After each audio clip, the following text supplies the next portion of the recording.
Sungguh kata Allah, jumlah bulan dalam setahun yang ditetapkan oleh Allah itu dalam ketentuannya di kitabnya itu ada 12 bulan. Di setahun ada 12 bulan. Pernyataan setahun ada 12 bulan, Bapak Ibu kiranya akan sulit menemukan di kitab manapun kecuali di Quran.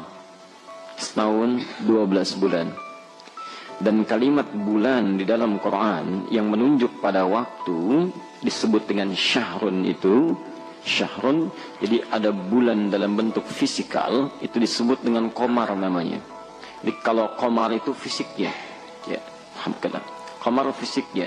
Misal Quran surah ke-10 ayat ke-5. Ya, Yunus ayat ke-5 itu. Huwallazi ja'ala syamsa dhiya'a wal qamara nura. Ya, dialah Allah yang telah menjadikan matahari bersinar dan bulan memantulkan cahaya. Dan pernyataan ini pun cuma di Quran. Kitab lain tidak ada. Ya, kitab lain tidak ada. Matahari bersinar, bulan memantulkan cahaya. Itu benda fisiknya. Tapi kalau hitungan waktunya yang dalam 4 pekan itu 29 atau 30 hari itu disebut dengan syahrun. Nah, kata syahrun di Quran itu terulang sebanyak 12 kali. Ya, di setahun ada 12 bulan, bulannya disebut dengan syahrun, ya, secara waktu. Kemudian kata syahrun di Quran terulang sebanyak 12 kali. Insyaallah. Yauma khalaqas samawati wal ard minha arba'atun hurum. Itu ditetapkan oleh Allah sejak mulai mencipta langit dan bumi. Jadi sejak diciptakan langit dan bumi akan sebegitu. Ya, jumlahnya 12 bulan dalam setahun. Baik. Nah, di antara 12 bulan ini ada 4 nanti yang ditetapkan oleh Allah sebagai bulan hurum. Ya, bulan al-haram. Hati-hati ya. Bulan hurum al-haram. Ya. Apa 4 bulan ini? Nanti ditafsir kemudian di hadis Al-Bukhari, ya, hadis Al-Bukhari nomor hadis 3197.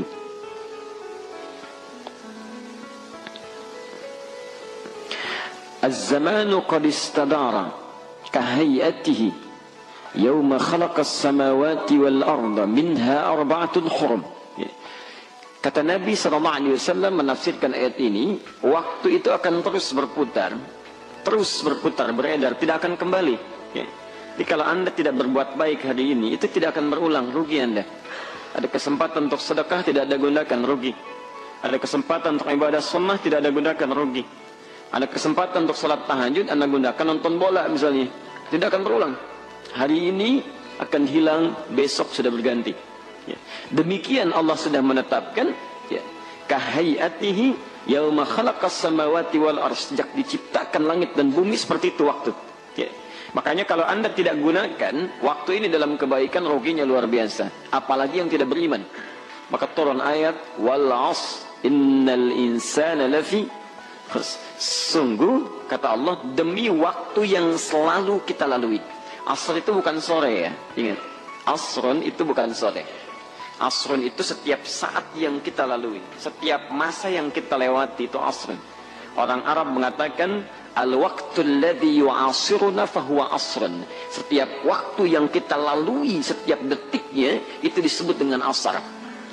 Nah, kata Quran, demi waktu yang selalu kita lalui, setiap manusia itu punya potensi rugi. Rugi, ya. Illal ladzina amanu, kecuali orang beriman. Satu, ya. Oh, hati-hati ya. Jadi yang tidak beriman itu rugiannya menggunakan waktunya, karena tidak jadi ibadah. Ya, tidak jadi ibadah. Ya, Anda bayangkan misalnya orang diberikan waktu 4 tahun jadi ibadah, misal walaupun dia belum balik, ya, menghafal Quran, Masya Allah, dia sudah ke masjid, misal. Ada orang diberikan 40 tahun tidak beriman, maka terbuang waktunya. Dunianya bisa bahagia, tapi kebahagiaan itu kan terhenti dengan kematian. Kalau Anda sudah meninggal, tidak ada istilah kaya miskin lagi. Tidak ada istilah hebat dengan tidak lagi. Tidak ada istilah pimpinan dengan bawahan lagi. Selesai semua, selesai. Tinggal kita pulang kepada Allah. Nah, bekal iman itu yang dibawa. Bekal iman. Dunia terhenti, selesai. Motor tidak ikut, mobil tidak ikut, rumah terhenti, semua selesai. Bahkan baju pun tidak ikut, selesai semuanya. Yang ikut itu kalimat iman yang menyertai dalam penggunaannya. Itu yang naik ke atas. Nah, makanya orang yang tak punya iman itu rugi semua kehidupannya. Rugi. Ya. Dan yang punya iman pun belum tentu selamat. Illal ladzina amanu, belum selesai kalimatnya. Wa amilus salihat. Karena ketika Anda ingin mendapatkan tempat kembali yang baik, syarat pertama masuk ke surga itu tidak hanya iman, tapi bersanding dengan amal soleh. Kalimat surga pertama di Quran, di Al-Baqarah ayat 25 itu, posisi paling kanan sebelah atas, ya. Wa basyiril ladzina amanu. Tidak cukup sampai situ. Wa amilus salihat. Anna lahum jannatin tajri min tahtiha al-anhar. Berikan kabar pada orang-orang, kabar gembira pada orang-orang beriman dan beramal soleh. Tidak cukup dengan iman saja, mesti dengan amal soleh. Baru dengan amal itu ditunjang oleh iman yang baik, bisa menghadirkan surga dalam kehidupan abadi kita. Jadi kalau Anda kaya di dunia, meninggal selesai kayanya. Tapi kalau Anda kumpulkan amalan, walaupun dikatakan miskin menurut manusia di dunia, amalan akhiratnya kaya, abadi Anda, karena tidak ada meninggal di akhirat nanti. Tidak ada meninggal lagi, ya. Maka rugi kalau kita lewatkan itu. Nah, kata Nabi SAW, sejak mulai diciptakan itu Allah sudah tetapkan waktu tidak akan kembali. Yang paling menarik, as-sanatu 12 syahran. Setahun ada 12 bulan, kata Nabi. Minha arba'atun hurum. Ya. Dari 12 bulan ini, 4 bulan hurum. Apa saja? Thalatha mutawaliyah. 3 berurutan. 3 berurutan. Dzulqa'dah. Ya, ingat bukan Dzulqa'dah ya. Bukan Dzulqa'dah, bukan Dzulqa'idah, bukan Dzulqa'idah. Dzulqa'dah. Dzulqa'dah. Kedua Dzulhijjah. Ketiga bukan Muharram, Al-Muharram. Ya, Al-Muharram. Pelan-pelan, Al-Muharram. Yang keempat, Rajabun Mudhar, ma baina Jumada wa Sya'ban. Kata Nabi, bulan Rajab yang terletak di antara bulan Jumada, bukan Jumadi, bulan Jumada dan Sya'ban. Ya, apa yang harus kita lakukan di bulan haram ini? Lanjutkan ayatnya At-Taubah 36 itu. Fala tazlimu fihinna anfusakum. Maka jangan sekali-kali, kata Quran, ingat bentuknya nahi. Nahi itu larangan. Kalau sudah dilarang berarti sama hukumnya dengan larangan yang lainnya. Jangan dekati zina, jangan mabuk, jangan tinggalkan sholat, jangan ria. Ini jangan Anda zalimi diri Anda di bulan itu dengan berbuat maksiat. Jangan bermaksiat. Jangan bermaksiat. Ya. Maka coba kita berlatih, berevaluasi diri di awal bulan ini untuk bisa bermuhasabah.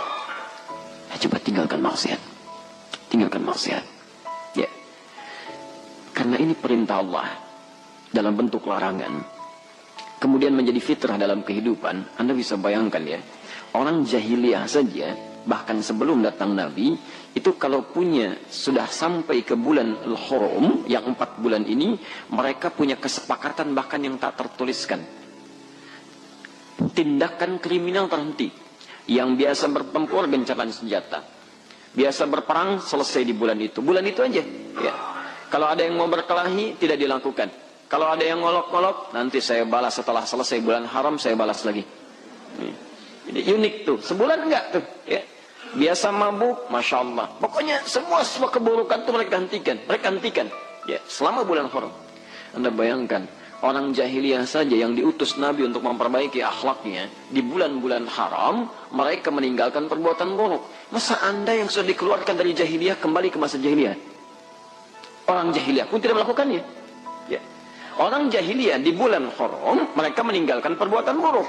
Maka Anda yang sudah diberikan kenikmatan iman dan Islam serta nabinya masih melakukan perbuatan buruk, maka lebih daripada jahiliyah. Ya. Karena itu dimulai di hari ini, coba kita lihat, ayo kita mulai tepikan, coba dicek dari ujung kepala sampai dengan ujung kaki. Mata ini sejak diberi kesempatan melihat, sudah berapa maksiat dilakukan. Setidaknya hari ini coba Anda tahan, besok kemudian Anda tahan, kemudian Anda tahan, biasakan lihat yang baik-baik. Ya. Masih ingat fungsi mata apa? Ibu lebih baik melihat yang baik-baik, bukan cuma melihat. Kalau melihat, hewan pun melihat, kucing pun melihat. mana ikan punya saya, mana ikan punya tuan saya. Tapi dia tidak bisa bedakan saat akan memakannya. Ya. Baiknya manusia tidak, manusia beda. Lihat yang baik-baik, yang tidak baik jangan lihat. Katakan yang baik-baik, yang tidak baik diam aja kalau nggak bisa berkata yang baik. Ya, demikian sampai ujung kaki.